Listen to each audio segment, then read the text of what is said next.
ഞങ്ങളും ക്രൂശിക്കപ്പെട്ട ക്രിസ്തുവിനെ പ്രസംഗിക്കുന്നു.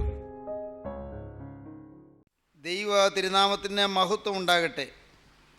സഖര്യാ പ്രവാചകൻ്റെ പുസ്തകം 4-ാം അധ്യായം 6-ാമത്തെ വാക്യം മുതൽ നമുക്ക് വായിച്ചു കേൾക്കാം. സെരുബ്ബാബേലിനോടുള്ള യഹോവയുടെ അരുളപ്പാടാവിത്: സൈന്യത്താലല്ല ശക്തിയാലുമല്ല, എൻ്റെ ആത്മാവിനാലത്രേ എന്ന് സൈന്യങ്ങളുടെ യഹോവ അരുളി ചെയ്യുന്നു. സെരുബ്ബാബേലിൻ്റെ മുമ്പിലുള്ള മഹാപർവ്വതമേ, നീ ആര്? നീ സമഭൂമിയായി തീരും. അതിന് കൃപ കൃപ എന്ന ആർപ്പോടുകൂടെ അവൻ ആണിക്കല്ല് കയറ്റും. സഖര്യാ പ്രവാചകന്റെ പുസ്തകം 4-ാം അധ്യായത്തിൽ പരിശുദ്ധാത്മാവിൻ്റെ പകർച്ചയുടെ ഒരു അനുഭവമാണ് പറയുന്നത്. സൈന്യത്താലല്ല ശക്തിയാലുമല്ല, എൻ്റെ ആത്മാവിനാലത്രയെന്ന് സൈന്യങ്ങളുടെ ദൈവമായ യഹോവയുടെ അരുളപ്പാട്. സൈന്യത്താലല്ല ശക്തിയാലുമല്ല, എൻ്റെ ആത്മാവിനാലത്രയെന്ന് സൈന്യങ്ങളുടെ യഹോവ അരുളി ചെയ്യുന്നു. സെരുബ്ബാബേലിൻ്റെ മുമ്പിലുള്ള മഹാപർവ്വതമേ, നീ ആര്? നീ സമഭൂമിയായി തീരും.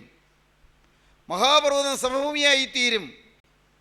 ഉന്നത ഗിരിശൃംഗങ്ങൾ താണുപോകും, കൊടുമുടികൾ താണുപോകും. മഹാപർവ്വതം സമഭൂമിയായി നിരപ്പായി തീരും, നിരപ്പുള്ള പ്രദേശമായി തീരും. സെരുബ്ബാബേലിൻ്റെ മുമ്പിലുള്ള മഹാപർവ്വതമേ, നീ ആര്? നീ സമഭൂമിയായി തീരും. അതിന് കൃപ കൃപ എന്ന ആർപ്പോടുകൂടെ അവൻ ആണിക്കല്ല് കയറ്റും.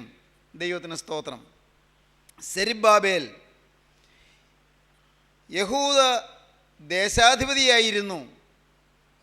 ബാബേൽ പ്രവാസം കഴിഞ്ഞ് തിരികെ ബാബിലോണിയയിലെ പ്രവാസകാലം കഴിഞ്ഞ് തിരികെ യെരൂസലേമിൽ വന്ന് ഇസ്രായേൽ ജനത്തെ ഭരിച്ച ഒരു ഗവർണറായിരുന്നു സെരുബ്ബാബേൽ. സെരുബ്ബാബേൽ എന്ന ഗവർണറിന് സഹായിയായി അന്ന് ഒരു മഹാപുരോഹിതനുണ്ടായിരുന്നു. ജനത്തിന് ആവശ്യമുള്ള നിർദ്ദേശങ്ങളും ആത്മീയമായ നവോത്ഥാനവും നൽകുന്നതിന് ദൈവം ഉപയോഗിച്ച ഒരു മഹാപുരോഹിതനായിരുന്നു യഹോസാദാക്കിൻ്റെ മകനായ യോശുവ. ഒരു ഗവർണറും ഒരു ബിഷപ്പും ഒരുമിച്ച് ജനത്തെ സത്യത്തിൻ്റെയും വിശുദ്ധിയുടെയും സ്നേഹത്തിൻ്റെയും പാതയിലൂടെ നയിച്ചു. അന്ന് ജനത്തിന് പ്രവചനം കൊടുത്ത് ജനത്തെ ദൈവത്തിൻ്റെ വചനത്താൽ പോഷിപ്പിക്കുന്നതിന് ഒരു പ്രവാചകനുണ്ടായിരുന്നു. അത് സഖര്യാ പ്രവാചകനാണ്. സഖര്യാവ് ഒരു യുവാവായ പ്രവാചകനായിരുന്നു. അന്ന് പ്രായമുള്ള വേറൊരു പ്രവാചകനുണ്ടായിരുന്നു. ആ പ്രവാചകൻ്റെ പേര് ഹഗ്ഗായി എന്നാണ്. ഈ സഖര്യാ പ്രവാചകൻ ഉപദേശിച്ചു, ദൈവത്തിൻ്റെ ആത്മാവിനാൽ എല്ലാ തടസ്സവും മാറിക്കൊള്ളും. യെരൂസലേം ദേവാലയം തകർന്നു കിടക്കുകയായിരുന്നു. ബാബിലോണിയൻ ചക്രവർത്തിയായ നെബൂഖദ്നേസർ രാജാവ് വന്ന് ഈ യെരൂസലേം ദേവാലയം തകർത്ത് കളഞ്ഞിരുന്നു. എന്നാൽ ഈ ദേവാലയം ഇനിയും പണിയാം, ഇനിയും ആരാധന പുനഃസ്ഥാപിക്കാം. നഷ്ടപ്പെട്ടുപോയ ആരാധന ഇനിയും ഉണ്ടാകും, നഷ്ടപ്പെട്ടുപോയ ആലയം ഇനിയും ഉണ്ടാകും, നഷ്ടപ്പെട്ടുപോയ തിരുനിവാസം ഇനിയും ലഭിക്കും, നഷ്ടപ്പെട്ടുപോയ ദൈവിക സാന്നിധ്യം ഇനിയും ലഭിക്കും. ആരാധനാലയം പണിയാം. അതിന് തടസ്സങ്ങൾ ഏറെയുണ്ട്, വലിയ വിഘ്നങ്ങളുണ്ട്. മഹാപർവ്വതം പോലെ തടസ്സങ്ങൾ നിൽക്കുന്നു. ദൈവം പറഞ്ഞു, സെരുബ്ബാബേലിനോട് ദൈവം പറഞ്ഞു, ശെയൽത്തീയേലിൻ്റെവനായ സെരുബ്ബാബേലെ, ഞാൻ നിന്നെ എടുത്ത് എൻ്റെ വലം കൈയിലെ മുദ്രാമോദരമാക്കും. ദൈവത്തിന് സ്തോത്രം. ദൈവത്തിൻ്റെ വേലയ്ക്ക് വേണ്ടി ഈ ഗവർണർ പുറപ്പെട്ടപ്പോൾ ഈ ഗവർണർക്ക് ദൈവം ഒരു വാക്ക് കൊടുത്തു, നിന്നെ ഞാൻ എൻ്റെ കയ്യിലെ മുദ്രാമോദരമാക്കി വെച്ചിരിക്കുന്നു എന്ന്. ശെയൽത്തീയേലിൻ്റെവനായ സെരുബ്ബാബേലെ, ഞാൻ നിന്നെ എടുത്ത് എൻ്റെ വലം കൈയിലെ മുദ്രാമോദരമാക്കും. അത് പ്രായമുള്ള ഹഗ്ഗായി പ്രവാചകനാണ് പ്രവചിച്ചത്. എന്നാൽ സഖര്യാവ് സെരുബ്ബാബേലിനുള്ള ദൈവത്തിൻ്റെ അരുളപ്പാട് കൊടുത്തു. ഹഗ്ഗായി പ്രവാചകൻ പറഞ്ഞതിനോട് ചേർന്നാണ് സഖര്യാവ് പറഞ്ഞത്, സൈന്യത്താലല്ല ശക്തിയാലുമല്ല, എൻ്റെ ആത്മാവിനാലത്രേ. തടസ്സങ്ങൾ മാറ്റിത്തരാം. എൻ്റെ പരിശുദ്ധാത്മാവ് തടസ്സങ്ങൾ മാറ്റിത്തരും. ആരാധനയ്ക്കുള്ള തടസ്സങ്ങൾ മാറ്റിത്തരും. ആരാധനയ്ക്കുള്ളതായ എല്ലാ വിഘ്നങ്ങളും നീക്കിത്തരും. ഭയപ്പെടേണ്ട. സെരുബ്ബാബേലിൻ്റെ മുമ്പിലുള്ള മഹാപർവ്വതമേ, നീ ആര്? നീ സമഭൂമിയായി തീരും. മഹാപർവ്വതം സമഭൂമിയായി തീരും.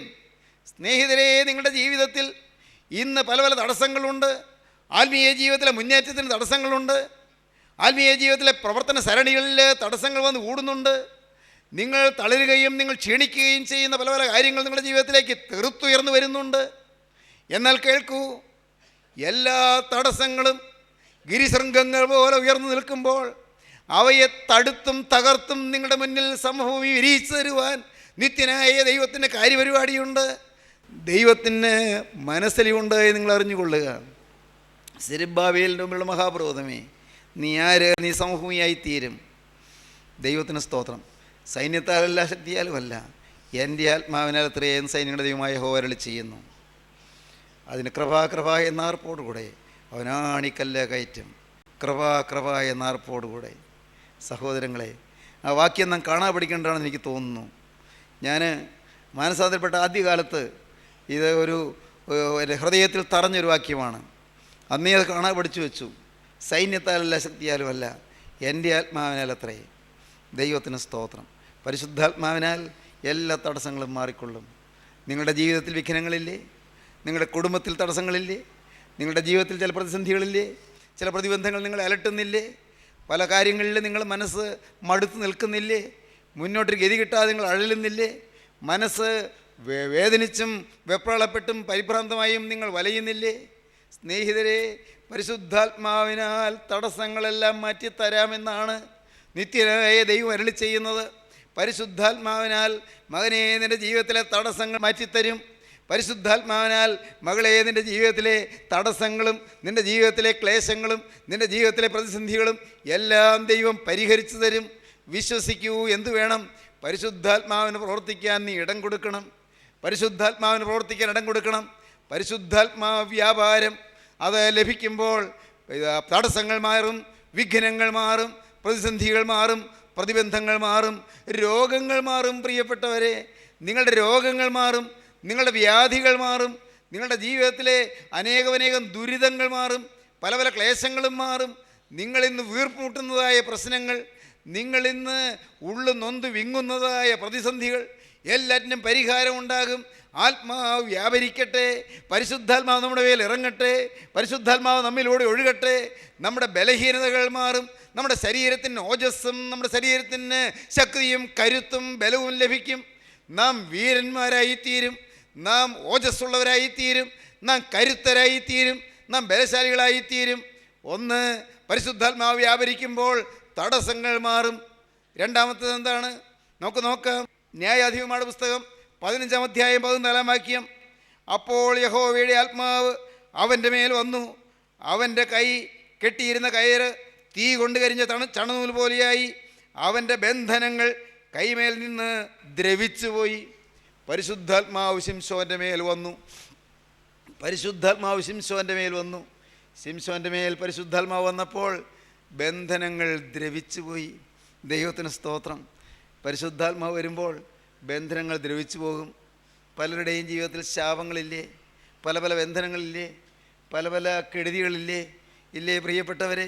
നിങ്ങളുടെ കുടുംബത്തിൽ ചില കേടുകൾ നാളുകളായി സംഭവിച്ചു കൊണ്ടിരിക്കുന്നില്ലേ?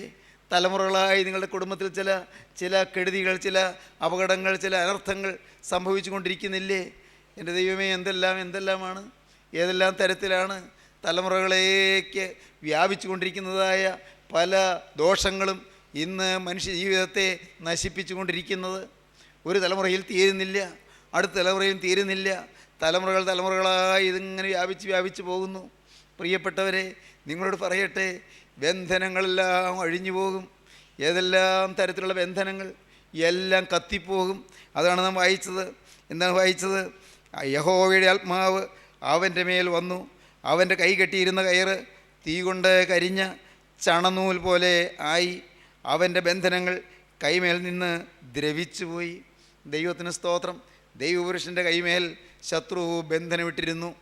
ഇതാ സഹോദരങ്ങളെ, ചിലരുടെ കൈകളിലാണ് ബന്ധനം, ചിലരുടെ കാലുകളിലാണ് ബന്ധനം, ചിലരുടെ നാവിലാണ് ബന്ധനം, ചിലരെ കുടിച്ച മദ്യത്തിൽ ബന്ധനം വന്നു കൂടി, ചിലർ കൈകൊണ്ട് ചെയ്ത ദ്രോഹപ്രവൃത്തിയിൽ ബന്ധനം വന്നു.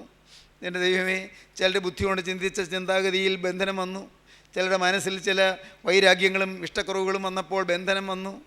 ചിലർ മറ്റുള്ളവർക്ക് നഷ്ടം വരുത്തിയപ്പോൾ ബന്ധനം വന്നു. സഹോദരങ്ങളെ, ചില അഴുക്കായ കൂട്ടുകെട്ടുകളിൽ പെടുകയും ചില അശുദ്ധമായ ബന്ധങ്ങളിൽ പോവുകയും ചില മേച്ഛമായ ശീലങ്ങൾ പരിശീലിക്കുകയും ചെയ്തപ്പോൾ ബന്ധനങ്ങൾ വന്നു. ബന്ധനങ്ങൾ അഴിഞ്ഞു പോകാൻ പോരാ, ബന്ധനങ്ങൾ ദ്രവിച്ചു പോകാൻ, ബന്ധനങ്ങൾ കത്തിപ്പോകാൻ ഒരേ ഒരു പോംവഴി പരിശുദ്ധാത്മാവ് വരട്ടെ. പരിശുദ്ധാത്മാവിൻ്റെ പകർച്ച. ദൈവത്തിന് സ്തോത്രം. ബന്ധനങ്ങളുള്ളവരാണ് അനേകർ. എൻ്റെ സ്നേഹിതരെ, കഴിഞ്ഞൊരവസരത്തിലെ ബന്ധനങ്ങളെക്കുറിച്ച് പറഞ്ഞതാണ്, അതുകൊണ്ട് ഞാൻ കൂടുതൽ പറയുന്നില്ല. എന്നാൽ ഒന്ന് ഞാൻ ഇന്നും നിങ്ങളോട് വളരെ വിനയപൂർവ്വം പറയട്ടെ. നിങ്ങൾക്ക് ഇപ്പോഴും ചില ബന്ധനങ്ങൾ മാറാതെ കിടപ്പില്ലേ? മാറാത്ത ചില ബന്ധനങ്ങൾ. എൻ്റെ ദൈവമേ, ഞാൻ വേണ്ട വേണ്ട എന്ന് വെച്ചിട്ടും പിന്നെയും എന്നെ പിന്തുടരുന്നല്ലോ. നിങ്ങൾ ഇന്ന് മനസ്സ് വിഷമിച്ചിരിക്കുന്നില്ലേ?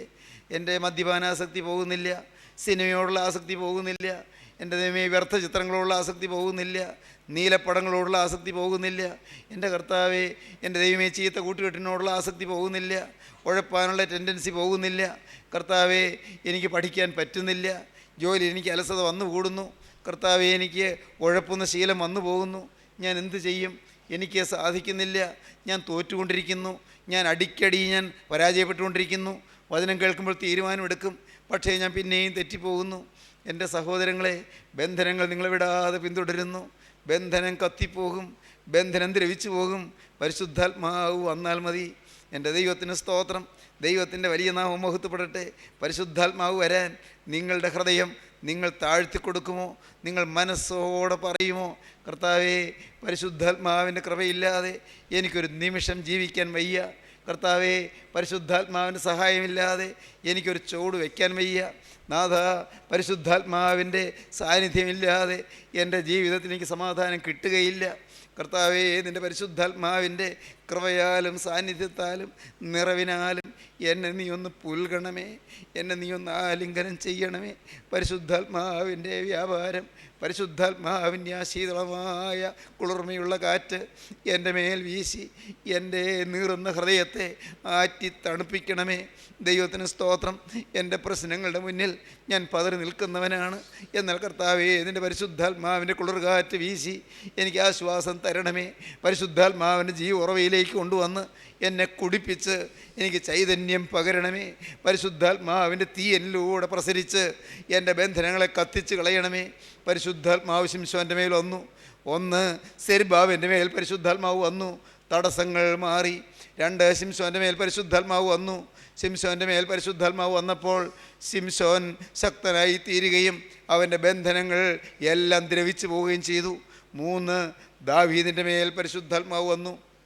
ശമൂവേൽ പ്രവാചകൻ്റെ 2-ാമത്തെ പുസ്തകം 6-ാം അധ്യായം 14-ാം വാക്യത്തിൽ നാം അത് കാണുന്നു. നമുക്ക് വായിക്കാം.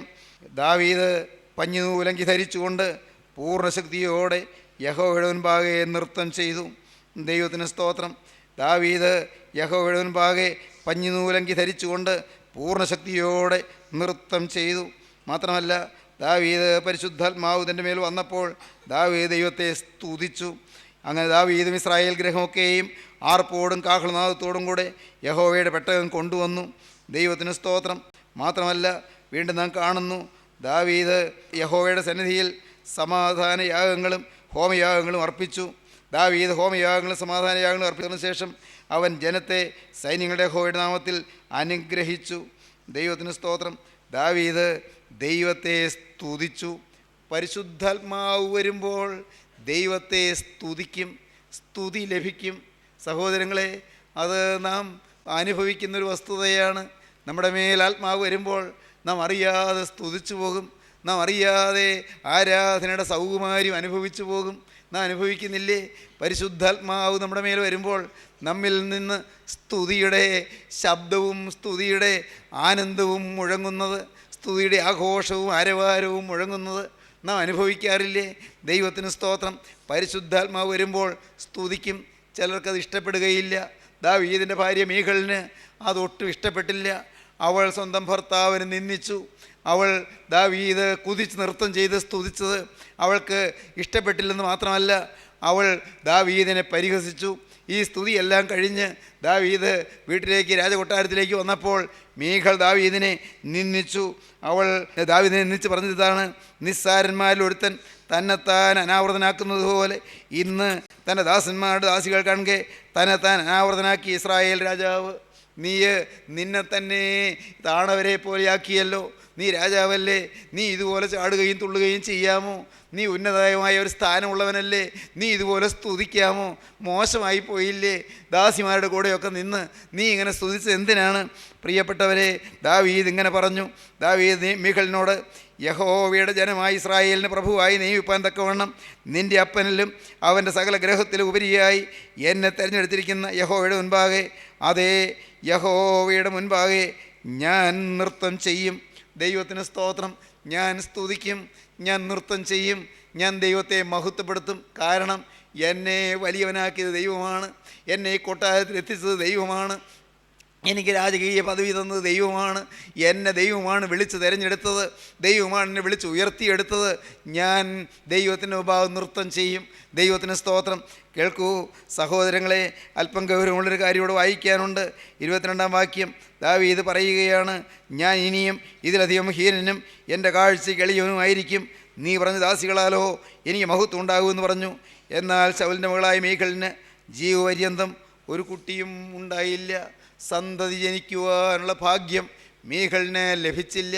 പ്രിയപ്പെട്ടവരെ, മീഖൾ ദൈവത്തിൻ്റെ പരിശുദ്ധാത്മാവിൻ്റെ വ്യാപാരത്തെ അവൾ പരിഹസിച്ചു.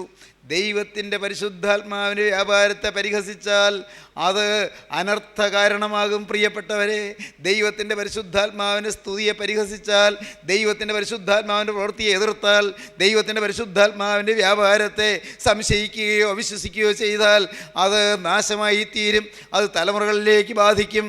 മീഖൾ മരണപര്യന്തം മക്കളില്ലാത്തവളായി ജീവിക്കേണ്ടി വന്നു എന്ന് അവിടെ തിരുവചനം രേഖപ്പെടുത്തിയിരിക്കുന്നു. ഞാനിപ്പോൾ നിങ്ങളോട് സ്നേഹത്തോടെ പറയട്ടെ, പരിശുദ്ധാത്മാവ് വരുമ്പോഴുള്ള സ്തുതിയുടെ അനുഭവം നിങ്ങൾക്ക് പ്രാപിക്കാൻ ആഗ്രഹമുണ്ടോ? സ്തുതിക്കുക, സ്തുതിയുടെ അനുഭവം. അത് പിന്നീടൊരു അവസരത്തിൽ അല്പം വിശദമായി പറയേണ്ടതുണ്ട്. പരിശുദ്ധാത്മാവ് വരുമ്പോഴുള്ള സ്തുതി. ദൈവത്തിന് സ്തോത്രം. 4-മതായി പരിശുദ്ധാത്മാവ് വരുമ്പോൾ യെഹെസ്കേലിൻ്റെ മേൽ പരിശുദ്ധാത്മാവ് വന്നു. പരിശുദ്ധാത്മാവ് വന്നപ്പോൾ യെഹെസ്കേൽ ആത്മീയ കാര്യങ്ങൾ മുൻകൂട്ടി പറഞ്ഞു, പ്രവചിച്ചു. യെഹെസ്കേലിൻ്റെ പുസ്തകം 8-ാം അധ്യായം 1-ാം വാക്യം മുതൽ നമുക്ക് വായിച്ചു കേൾക്കാം. 6-ാം ആണ്ട് 6-ാം മാസം 5-ാം തീയതി ഞാൻ വീട്ടിലിരിക്കുകയും യഹൂദ മൂപ്പന്മാർ എൻ്റെ മുമ്പിൽ ഇരിക്കുകയും ചെയ്തപ്പോൾ അവിടെ യഹോവയായ കർത്താവിൻ്റെ കൈ എൻ്റെ മേൽ വന്നു. യഹോവയായ കർത്താവിൻ്റെ കൈ എൻ്റെ മേൽ വന്നു. യഹോവയായ കർത്താവിൻ്റെ കൈ എൻ്റെ മേൽ വന്നു.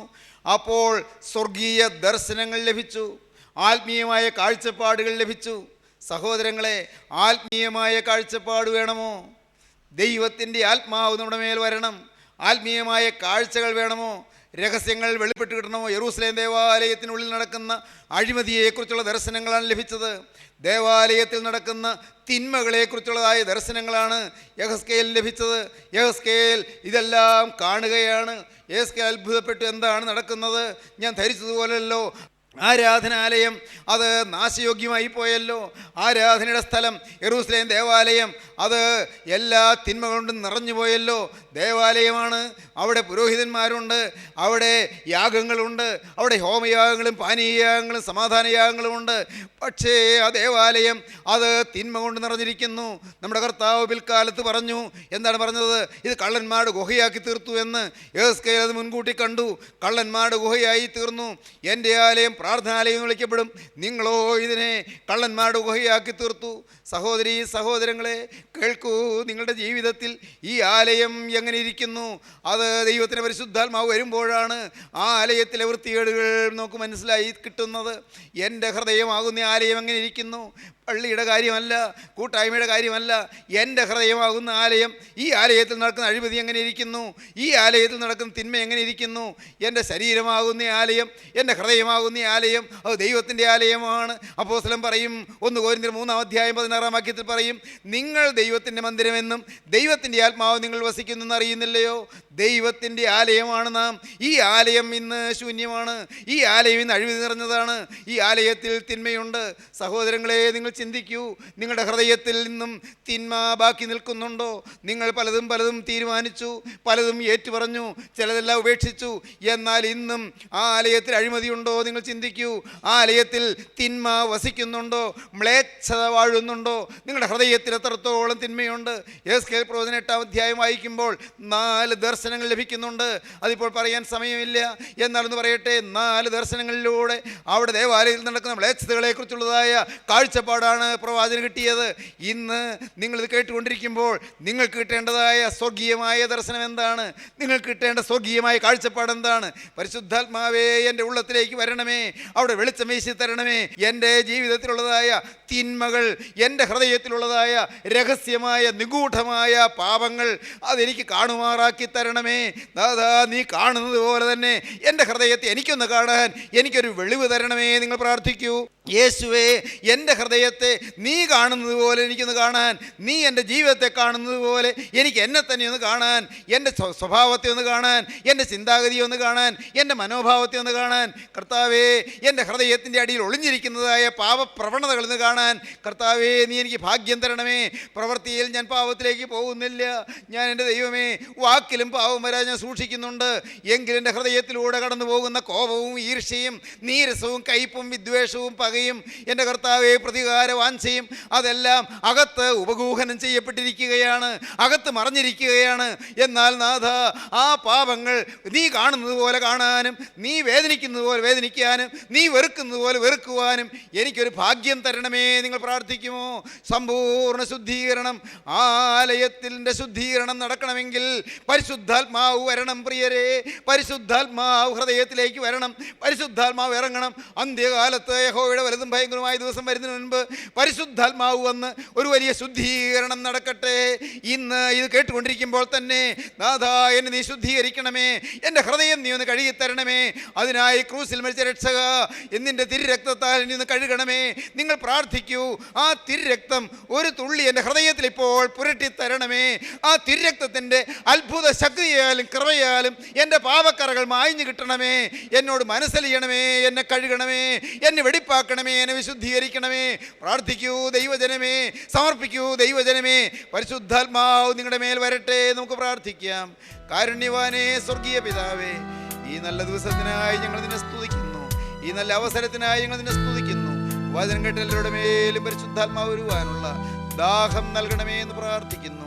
എല്ലാവരെയും തലോടണമേ എന്ന് പ്രാർത്ഥിക്കുന്നു. അകത്തെ തിന്മകൾ കാണാനുള്ള വെളിവ് നൽകണമേ എന്ന് പ്രാർത്ഥിക്കുന്നു.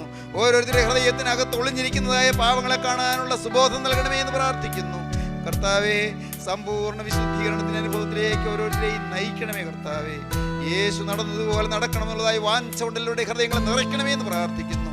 എല്ലാ നന്മകളാൽ നിറയ്ക്കണമേ. രോഗസൗഖ്യം അയക്കണമേ, ശാന്തി പകരണമേ, കുടുംബ സമാധാനം നൽകണമേ, ബന്ധനങ്ങൾ അഴിക്കണമേ. കർത്താവേ, തടസ്സങ്ങൾ നീക്കണമേ. തിരുനാമം മഹത്വപ്പെടുത്തണമേ. യേശുക്രിസ്തുവിന്റെ ജയകരമായ നാമത്തിൽ തന്നെ.